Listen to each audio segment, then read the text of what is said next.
This is an ABC podcast. Teddy Tahu Rhodes is one of the most acclaimed operatic voices from this part of the world. He's taken on many iconic roles, from Escamillo, Bizet's glamorous bullfighter in Carmen, to Mozart's bad boy, Don Giovanni.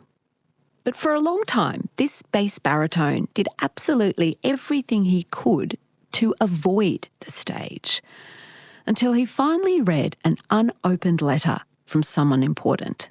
A letter he had stashed away under a window seat in his New Zealand home. And if he'd never opened it, we might never have heard his remarkable voice. Hi, Teddy. Hi, Sarah. So you started singing in your boys' school chapel choir. What did your voice sound like back then, Teddy? I was obviously the quintessential boy soprano, and I wasn't particularly good. I always used to audition to sing the first verse of Once in Royal David City at the traditional, church service, Christmas church service. I never got it. And that was where my enthusiasm came from, because I'd start out in key and I'd always be a tone or so out by the end of it, always high, never flat, always high, because I was always so excited about just the thought of singing. But yeah, it was just something which I was, deeply passionate about, and it gave me, great joy. Being a boy soprano, were you ever hassled by your mates for that?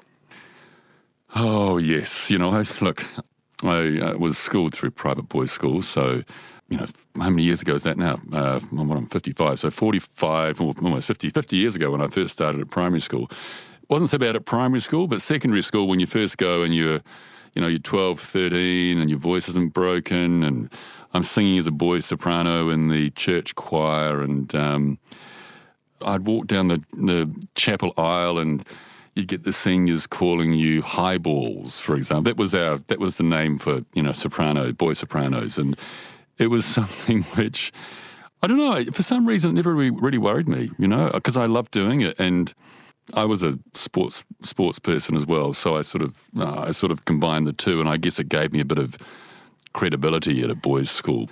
You're certainly not a soprano now, Teddy. How weird was it for you when your voice broke? What was that like? My mum's English, and I was about 13, and we went back to England to visit my family, or her family, and it was in my first year at school, in secondary school. From the time I left to the time I came back, my voice had gone from being a boy soprano to literally having dropped down into my boots as to what my voice is today. So, I have to say, going back to school was kind of cool, because I'd transitioned, into the low voice area, and it's strangely, actually, I went from being, I guess, slightly bullied as a boy soprano to revered and, in a way, having the low voice of the school. So in my last year, we used to have lunch in the big dining hall at school. It was a very traditional old school. And I'd have to say grace just before lunch. And I'd say, for these and all his mercies, may God's holy name be praised. And the entire school would say, "Amen," as low as they possibly could. Of course, it wasn't that low, but it kind of became this. It was this weird transition that I went through. So anyway, yeah, it just is what it is. I didn't even notice it. You didn't even notice it. You don't sort of go through that squawky phase where you don't know what's going to come out once you open your mouth. No. It's just sort of because I guess because I was away, and it's a funny thing. You don't even remember your voice breaking. Well, I can't. It just sort of, one day it was, and one day it was a boy soprano, and the next day it was kind of bass. It is what it is. Outside of choir at school, Teddy, you made your stage debut at 12 in The Wizard of Oz. Who did you play in that? I played the Tin Man, and I can still remember it vividly. I had the arts teacher had fashioned a Tin Man suit out of corrugated cardboard and painted me in silver. And it was an all-boys school, so all the female parts were played by boys, and Dorothy was played by the head of the boys' choir, the chapel choir at that stage. And it was the big event of the year, and so I think I just got put into the role. It wasn't something I auditioned for. You're good enough, you can do it, and up you go. And I still remember standing on the the stage of primary school. Actually, it's funny because back then it seemed like such a big room and such a big stage. And I've been back to my primary school since. And I don't know if everyone else has noticed it, but when you go back to primary school and you're big, suddenly you're big, everything's really small. Like the rooms, the height of the rooms are really small, and the big hall was really small.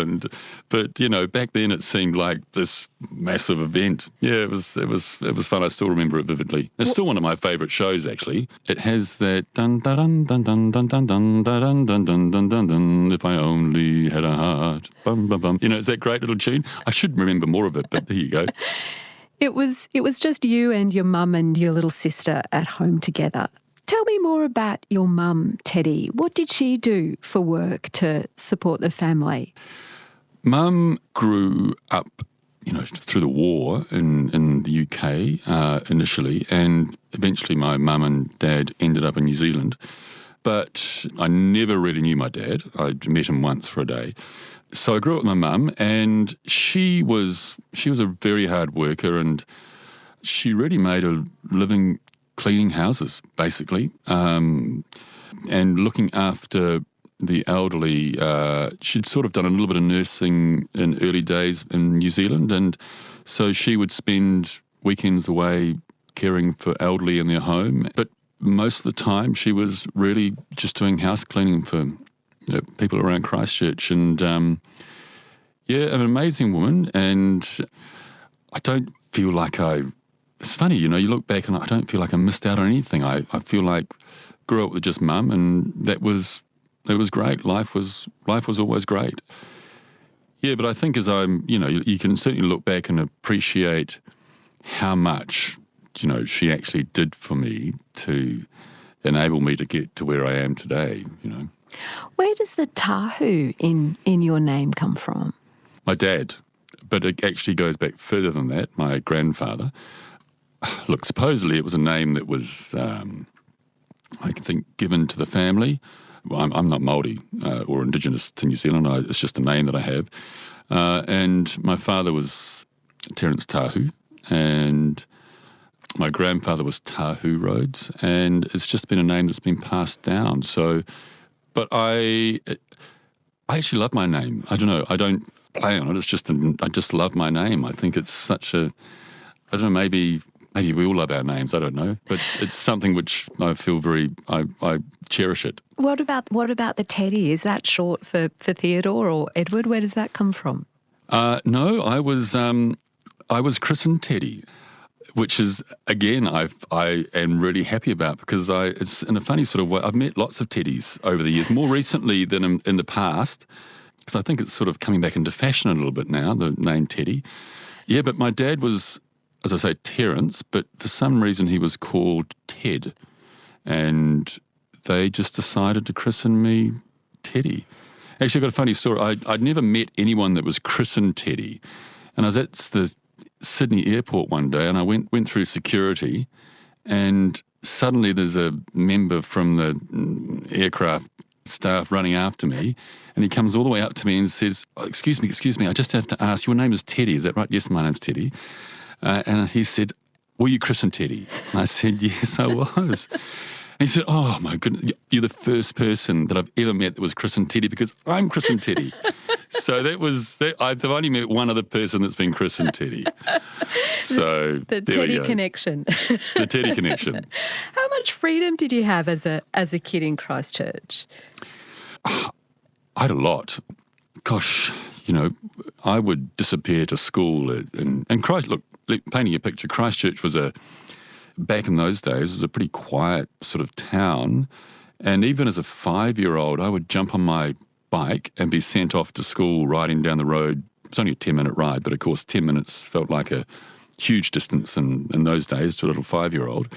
But I was given, I guess, complete freedom, and I'd disappear to school at 7:30, and, you know, certainly in my early teens, I would end up back at home at 6:30, 7 at night, and, you know, Mum would just wait till I got home, you know, and I had a lot of friends who I just grew up with in the neighbourhood, not my school friends, but we just had this like group of people in the street that we would hang out with and go down the park together and would race each other around the block and the bikes. And it was a freedom which I don't know whether the young kids have so much today. I don't know. I think there's more sort of fear of the unexpected or unknown out there. I think we were just left to our own devices a lot to make our own entertainment. Back then, what did you have your heart set on doing after school? How did you imagine your future? I thought I would go into farming. And I used to work on sheep farms and cropping farms with my cousin's farms during the holidays, school holidays.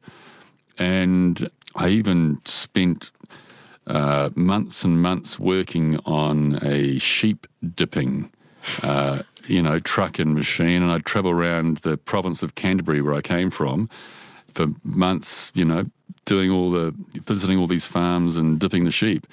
And I always thought I was actually going to go to a university called Lincoln University and do a commerce degree in agriculture. And that's what I was going to do.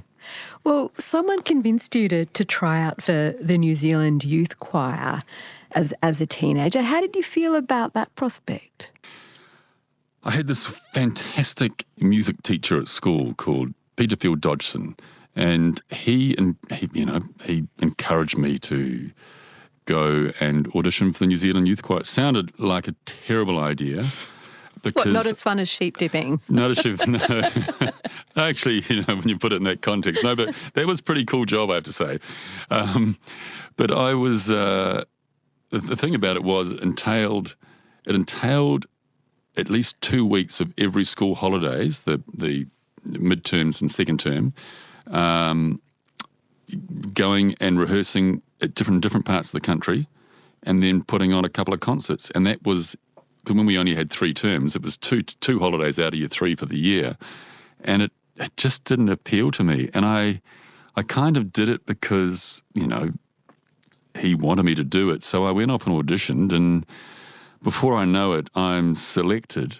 And I'm off on my first tour when I was, how old was I? 17, I think, when I did it.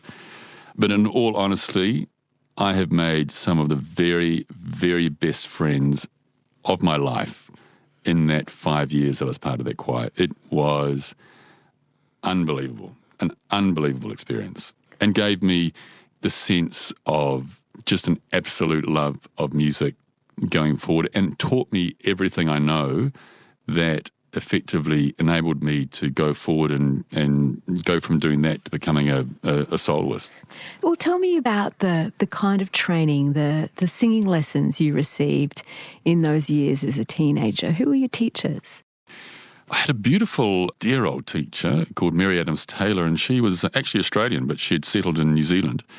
And look, once again, honestly, and I sound like I wasn't interested in doing this at all, but really I kind of wasn't, but I had to take singing lessons as a prerequisite for being in the New Zealand Youth Choir. So eventually, once I got into university, I was doing my commerce degree, and I thought, well, look, I'll go to the music department and I'll get in touch with, whoever it is there, and I'll see if I can take some singing lessons and do it as part of my course. And so I tracked this lovely singing teacher down, and she said, have you got anything to sing? And I said, well, I can sing this because I've sort of practiced it at home. And she said, I don't think you'll be able to sing that, dear. It's a piece from the Messiah. And I said, well, I'll give it a crack. And anyway, I sang it to her, and I still remember her saying, oh, okay, yeah. That was very good. It was very good. And then they selected me and put me on the music. So before I know it, I'm doing a music degree at the Canterbury University along with my commerce degree. And I stayed with Mary for years and years and years. Where would you go for lessons, Teddy, with her? She lived in a little suburban house, a little wooden, very typical New Zealand Christchurch, wooden bungalow, as we'd call it. And I would rehearse in a tiny spare bedroom she had. And she would, bang away on the piano because she was a terrible pianist. I spent half my time, I'd go get half of the song. She said, just a minute, I've got to get that right. So I was like, all right. And I don't think she would mind. she's dear Mary. She's passed away now. She passed away at, I think, about the age of 93. It was just she had such an influence on my life. But the great thing about her was, and she won't mind me saying this if I look to the heavens, that she was, I'm not sure she really taught me how to sing, but what she did do was give me principles so I never got too far ahead of myself and I never did any damage to myself. I was never given anything that I couldn't sing, basically. And it was always, she just sort of guided me and let me be and get me through. And it probably wasn't until I went further on and as I got older, I guess, that I learnt what was required. But without those formative years with her, just being gentle and kind and giving me a really great bass, oh my goodness, she was such a sweet lady. And her husband, Jack, strangely, just coincidentally, happened to be my form teacher at primary school. And he would sit in the kitchen, tiny little kitchen, which was just through the other side of the spare room. And he'd constantly come through saying, "Can't understand a word you're singing, can't understand a word of it." So it was... Was that your Kiwi accent, Teddy, to these two Australians, or what was going on?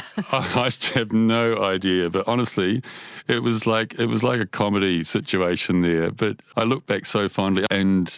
now pumping myself up here, but I do get told that my diction is normally pretty good. And that comes from New Zealand Youth Choir, and I guess having someone like Jack constantly badgering me that I can't understand a word I'm saying. And I think that's, strangely, you often hear that actually about a comment about opera, that they can't really understand what we're saying, even though it's obviously a different language. But I think diction's really important because that's part of there's no point singing a song unless you can understand what we're saying, you know. So you were on your way to finishing this commerce degree for your heady future of accounting and sheep dipping, but still keeping a toe in the musical world and taking on some competitions. Tell me about the first big competition you entered. It was a competition called the Dame Sister Mary Leo Scholarship. She was actually Dame Kiritakanawa's teacher in New Zealand, who was sort of I guess is our most famous opera singer to come out of New Zealand. I'd only been having lessons for 6 months. It was at university. And somehow I got entered into this thing. I remember doing my first audition at a church hall in Christchurch, and before I know it, after a few months, I'm standing on the stage, I think it was in Wellington in the town hall or something, with the New Zealand Symphony Orchestra or someone, one of the big orchestras, performing in the final. And there's only 6 of us. And it was for New Zealand's most promising singer. And I must have been 19, I think. I won't mention her name because she's a dear friend and I love her. But I remember her sitting there, someone sitting next to me saying, "If there's one person I hope doesn't win this, it's you." That was just before the announcement's supposed to be made. Why? Because I kind of said, I don't know why I'm here. I don't really want to do this. And I was deadly serious. It wasn't my intention to be an opera singer. I had no thought of being an opera. That just seemed like a wild dream or, you know.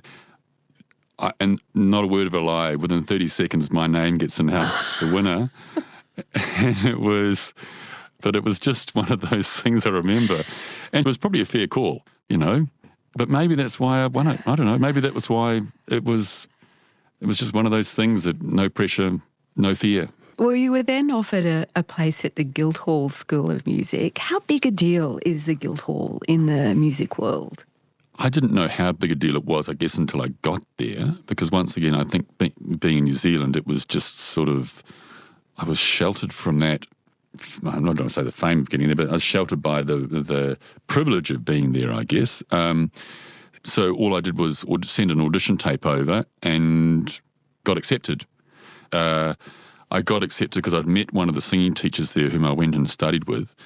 And I don't think my audition tape was particularly good, but he had heard me sing and he said he got me over the line. So the training I got there and the being immersed around these singers and performers, musicians, actors from all over the world that were there, and all over Europe. So I was performing with Belgians and French and Italians, and it was a select group of about 12 of us that were on this course, and it was a postgraduate diploma in performance. Amazing. But I only stayed a year. Why? Well, look, I was married at the time, and it just wasn't in our plan. And after 1 year, I was actually offered a scholarship to stay on to go on to graduate onto the opera course, and they literally chased me all the way back to New Zealand. I think they did. I was doing a concert in Salt Lake City as part of my award, which I'd won in another big competition I'd won back in New Zealand, and I had to do a concert in the temple grounds of Salt Lake City randomly, but that was great. And I was still getting messages from my singing teacher at the time in London, saying, come back to London, but wasn't to be. And was that a hard decision though, Teddy? I mean, did you go to someone for advice? Did you wrestle with it, or how did you make such a big decision about your future? No, because it was part of our plan and my lovely wife's plan, and I wasn't young. I was 23. I mean, I was young, but not young. I wasn't young enough to be able to make choices and decisions, but it still wasn't my life's plan. I couldn't see myself succeeding, even though I was having a lot of success whilst I was there. And interestingly, I look back and I think that it was probably the right decision, because the opportunities I got at 7 years later, when I ended up going back to singing, I would never have. Who knows? I mean, they certainly wouldn't have happened that way. I would have my transition into being a soloist, if I would have ever made it, had I come out of university, could have been completely different, because the opportunities I got by being in Australia and New Zealand, in a way, were far more.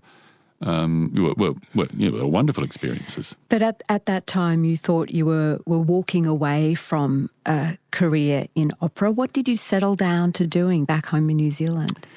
I got a job as an accountant. And before I'd gone to the Guildhall, I was already working in a bank. I'd worked in Westpac as a corporate accountant. And, I went back to New Zealand, and it was all doing accounting work. I ended up at a law firm eventually as their trust accountant. Did you let yourself daydream about that other life, or were you happily immersed in the world of accounts? I was still singing in New Zealand, so I'd be given opportunities by my local opera company, which was Canterbury Opera at the time, and I might sing with the Christchurch Symphony, or I did other bits and pieces, but it was always pretty small, and I would run away from my work during the daytime and just go and do the odd rehearsal, and then I'd rehearse at night, and, I was still singing, but it was very piecemeal. And but the thing is, I had sort of probably the most influential people in New Zealand, the past singers and in the music scene, constantly at me saying that I should be doing this. And ultimately, if it wasn't for them all putting themselves out and, taking a risk on me for no benefit to themselves other than to see me achieve something which they thought I had the potential to achieve, I would never have made it here. And it was amazing. When you look back, Teddy, I wonder what you think about that, about why you were pushing so hard against that talent that everyone was telling you that you had. What was that resistance about? I think I know what it was. I don't think I ever believed I was good enough. And I think secretly I always wanted to do it. And people were always telling me that I was good enough to do it and that I could be doing it. And I think I was always fearful of going out there and actually putting myself out there and then I didn't, and if I didn't achieve it, suddenly all hope of doing it was gone. I know that sounds kind of weird, but it makes sense. If you don't go for it, you can't fail. Exactly. If you don't go for it, you can't fail. And I think I was never really confident in my ability. I just used to do it. I'm pretty sure that's always what it was. And, I fought against it. I fought against it for many other reasons as well. I was, even within my family, my English family, for example, who were in, lawyers and so forth, would say, you're going to get a real job. You're not going to, when you're studying the Guildhall, you're just doing this. You're going to get a real job, aren't you? And, it was just wasn't seen as in my future.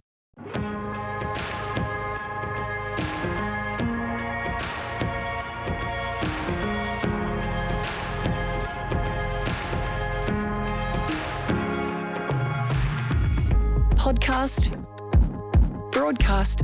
This is Conversations with Sarah Kanoski. Hear more conversations anytime on the ABC Listen app. Or go to abc.net.au/conversations.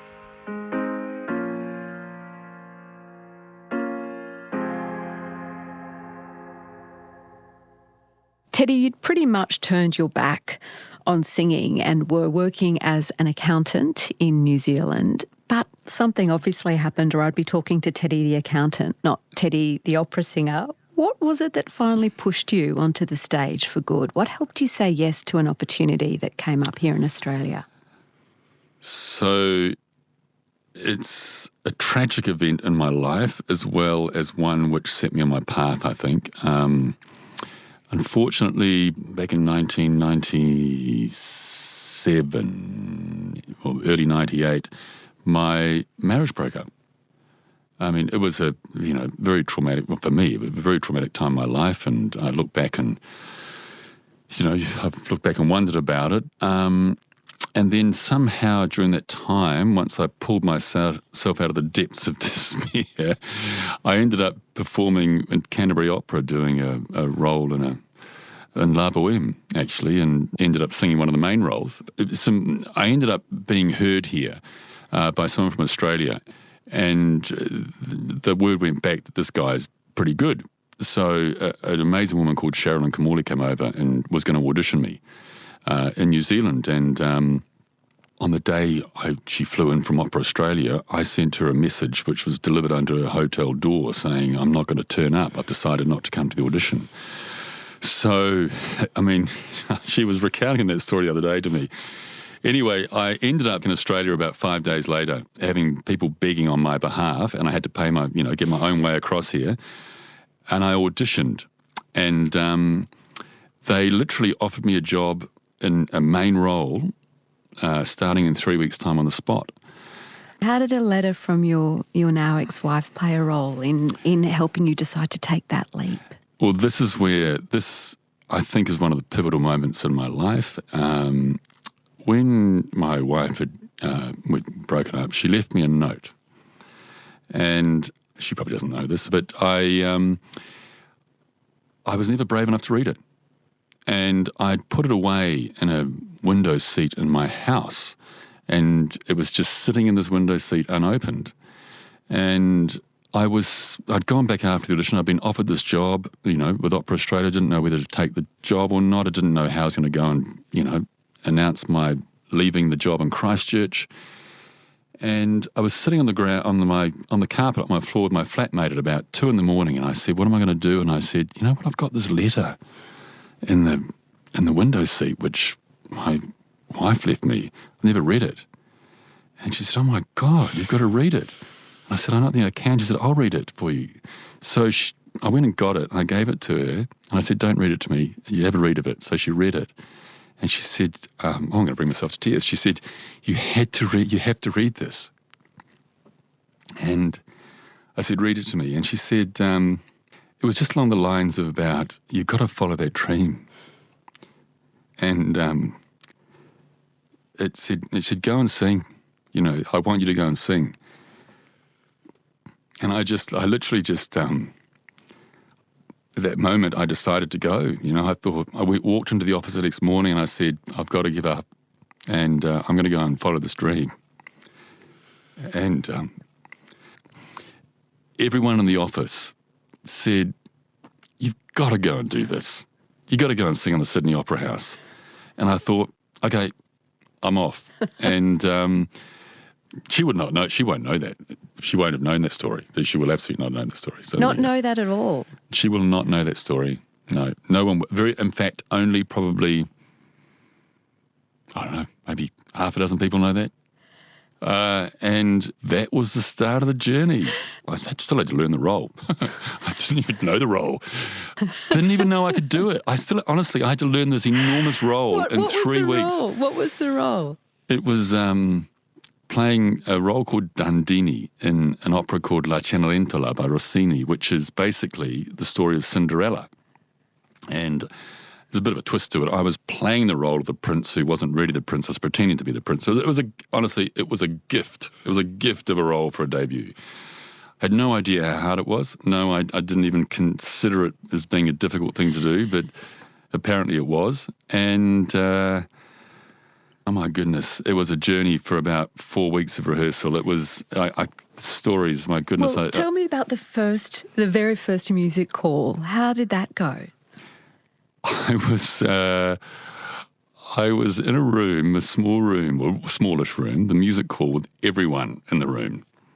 And I walked into this room and I met this great guy called Connell Code, who's a lovely old New Zealand bass. And I sat at the back of the room and he got hold of my arm and he took me up and he sat me in the front row. And in walks the conductor, whom I had no knowledge of.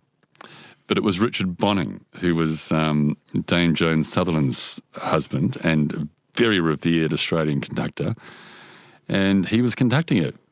And so thank goodness I didn't know who it was because, maybe I'd have been nervous. But anyway, my role comes in about, 40, 50 pages in, and then it's sort of there the whole time. And and he starts off the music call, everyone's singing and no one's stopped. They get through to my bit and everyone's waiting for me to sing because I've suddenly come in and taken this main role. And so I open my mouth and I sing 4 bars. I can even remember the 4 bars. And I got to the end of the 4 bars. He said, Teddy, this is Richard Bonning. He said, just stop there, just stop. He said, just watch my beat. Oh no, that's it. He hadn't stopped anyone. I said, okay. So I started again. I can feel my heart pumping. And then I sing this aria, which is kind of difficult. I mean, it's a really difficult aria. And I got through to the end, and there was, spontaneous applause, and I never got stopped again. And I actually said to him, he had his 90th birthday, I think last year, and we all put a bit of a thing together for him, and I sent a video attachment, and I sang the first 4 bars of Cenerentola, and I said, when I first met you, this is what I sang. I sang the 4 bars, and you said, hang on, stop. And I said, I still remember it, but it was, without him, I'm not sure I would have gotten through that first opera. So you look at those moments and you see these people that are, my goodness, that without whom you wouldn't, I would not be, or we would not be here. The people in our lives that have such an influence, and we don't know it until often years later that we wouldn't have had that success. The singing is one part. Then there's the acting, the moving about on stage. How did you go with that in this role that you suddenly had to learn? Look, I think the last review I got in New Zealand was, Teddy's up there, our Teddy, basically, because I was from Christchurch, and he's very wooden on stage. And so I was green. So when I came to Australia, well, it was a very choreographed show. And I had 2 left feet, I can tell you. But fortunately, the role required me to be slightly bumbling. I was a bit of a bumble. And I wasn't acting half the time. It was just things would go wrong, and the humour came out purely because of that. But there was one session, obviously I was having trouble on stage, relaxing. And I remember we were in the Dame Joan Sutherland room at Opera Australia, and we had the choreographer there and the director and the entire chorus. and all the soloists, a big full call. And about an hour before the end of the rehearsal, they said, you know what, look, we're just going to release everyone except Teddy. And I thought, oh, no. And they released everyone. They got me, and the choreographer and the director spent an hour getting me to walk from one side of the stage to the other, diagonally, up and down, side to side, not singing, not doing anything, just getting me to walk naturally. And I remember going home to my apartment that I was staying, a little hotel in King's Cross, and I would go home every night just feeling exhausted from the mental side of work and thinking this is going to be it, I'm never going to be asked back. And I would walk down to the Botanical Gardens, or Lady Macquarie's Chair actually, and I would go, it would be dark, it was the middle of winter, and I'd go and sit on the steps there, and I'd look at the Opera House, and I'd just sit there for 30 minutes. It was my meditation every night. And then I'd go home, and I'd sleep, and I'd go back into work, and I'd start again. It was such a challenging thing to be able to do for me mentally. And then I got to the stage. Well, what kind of state were you in walking on to the stage of the Opera House on that first night after this incredibly pressurised lead-up? Absolutely petrified. I was petrified. I couldn't believe I was standing on the side of the stage. And it was an all-male chorus at that stage for the show. And I was standing backstage with a lot of the older members who became my great friends and supporters. And I was standing there nervous, and one of them just put his hand on my shoulder and said, "We got you back." And I walked on stage, and that was it. I just felt at home and had 2.5 hours of the most fun I could ever possibly imagine. And then the curtain came down, and then I had my curtain call, and I had no idea how it went. It was just a blast. But apparently it went quite well. Well, you went on to make many more successful debuts in the States and in other parts of the world. And I guess the thing with opera is it often involves huge productions, the sets, the costumes, the moving parts. Has it ever all gone terribly wrong for you on stage, Teddy? Yes, I mean vocally and physically. Gosh, vocally, I've had some very average reviews sometimes. You've got to take the average with the good. But physically, yes. Look, only in New Zealand would you ride a horse in an opera around a football stadium, because that's what it was. I was in a rugby stadium on the north shore of New Zealand, and the producers had this amazing idea, and it was an amazing idea. I was actually just thinking about this, that I reckon New Zealand was ahead of its time in these big outdoor events, because they literally created a set, a massive set. It wasn't on a stage, it was actually on the football field, and they created this Spanish village. And I played the role of Escamillo in Carmen, which is the bullfighter. And it was a huge production. We had a full orchestra out there, and this massive village, and I had to ride a horse. And I was no horseman, I can assure you. And so I had horse lessons, or I had riding lessons. And in the big final dress rehearsal, which was open to about 5,000 members of the public, I rode onto the field, did my aria, had to jump back on my horse, and I was supposed to ride off into the distance and up the hill. Anyway, getting back on my horse, my foot slipped out of the stirrup, and the horse got spooked, and it took off. And I'm literally holding its neck. And I go past my mate, a guy called Judd Arthur, who was a fantastic horseman, who was in fits of hysterics as I'm flying past. And it actually threw me off. Oh, did he? It went up on its hind legs. It was so spooked by me. It got up on its hind legs, and I ended up on my backside on the ground with the medical staff running towards me with a Red Cross bucket, Red Cross tin. I was absolutely fine. I was just mortified. I was mortified that I'd fallen off this thing. Beautiful. It was the most beautiful animal. But yeah, I was no horseman, I can assure you. Actually, and Mark Todd, who was one of New Zealand's greatest horsemen, at the start of the production, they actually in the overture, they had a massive parade of these amazing horses being ridden around the stadium, and Mark Todd was in my Toreador outfit. And then I come on, I must have looked like a poor cousin. I was terrible. Anyway. There's lots of stories about haunted theatres in stage lore. Have you come across any in your travels? Yeah, I have actually. And one of them's in Australia. There are two in Australia, actually. There's the one there's the Princess, and the stranger, they're both called the Princess Theatre. There's the Princess Theatre in Melbourne, which is supposedly haunted.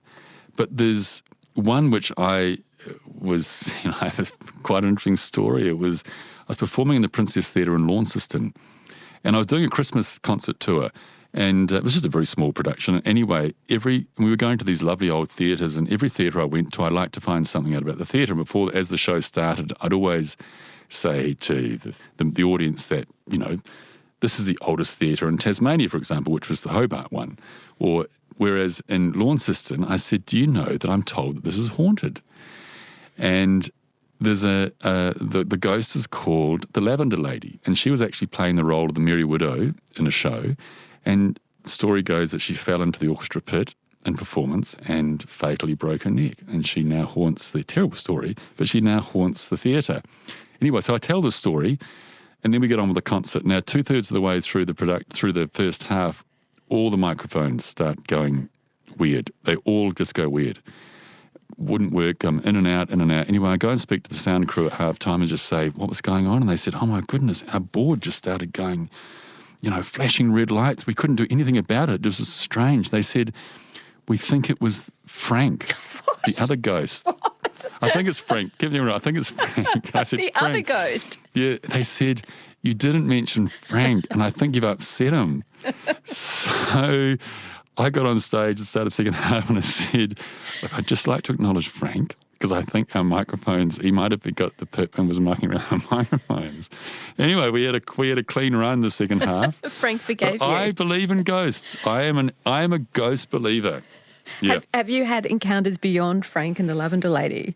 I think I have. I may sound odd, but I truly believe that I've seen a ghost. And I would never have been a ghost believer, but until I thought I'd seen one. Are you at liberty to share this tale, Teddy? Because we can't have you saying things like that and then not sharing the story. What happened?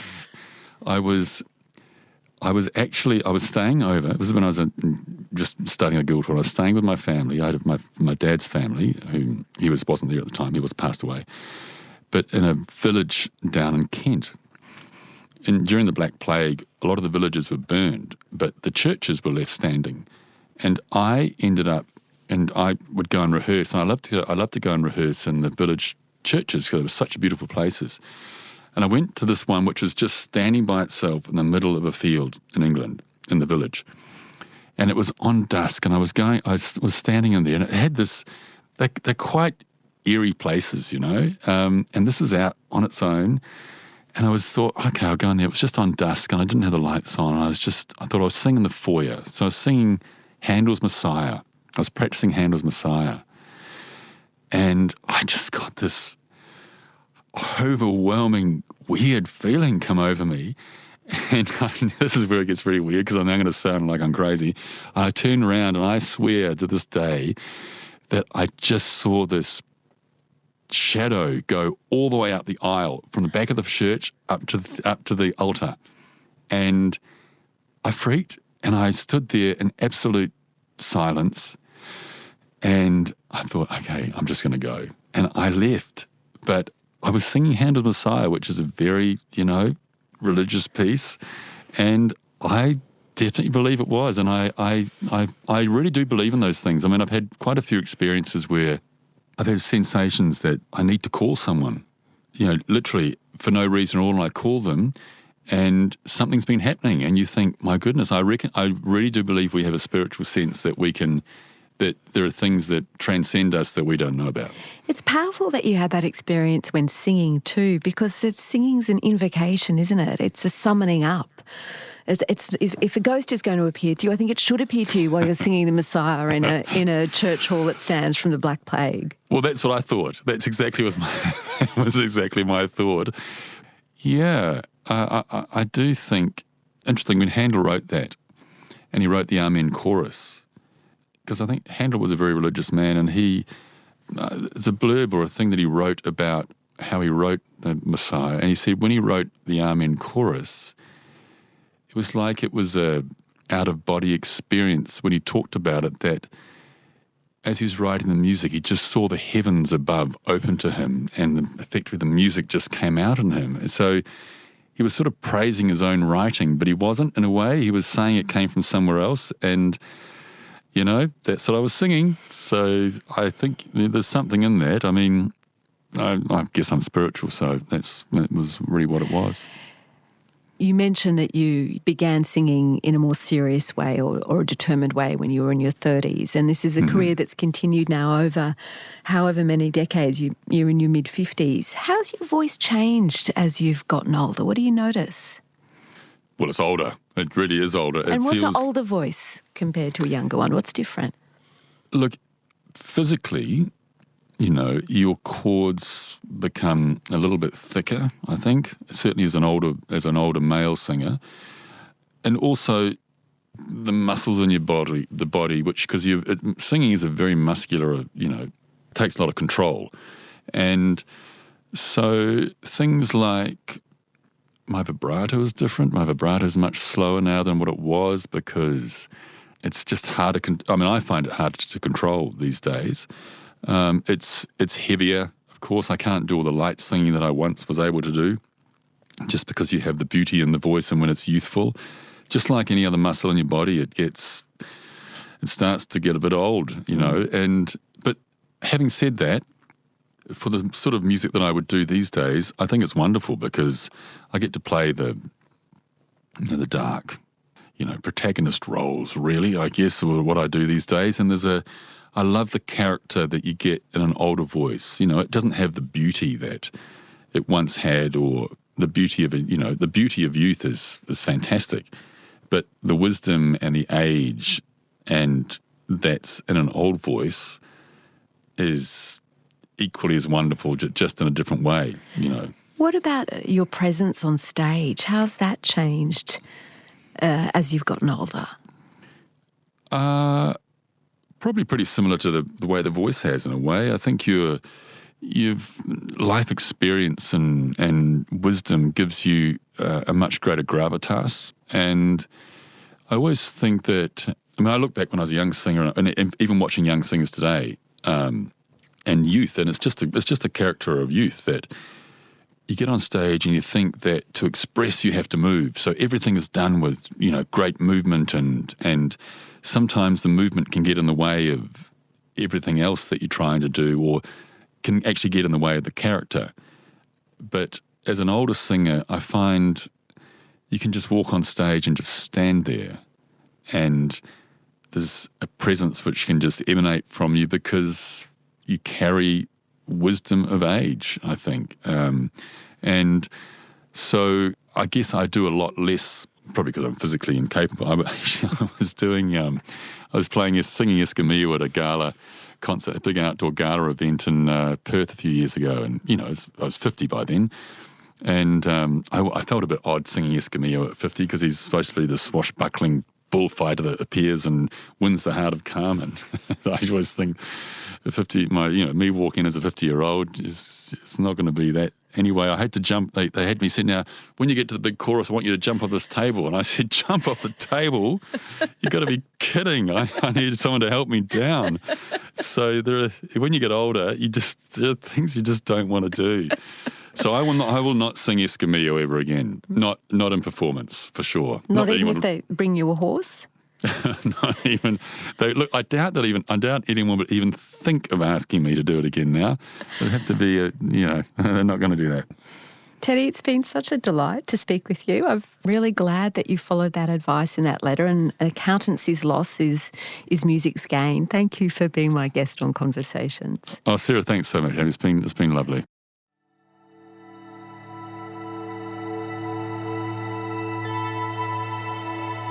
You've been listening to a podcast of Conversations with Sarah Kanoski. For more Conversations interviews, head to the website abc.net.au/conversations.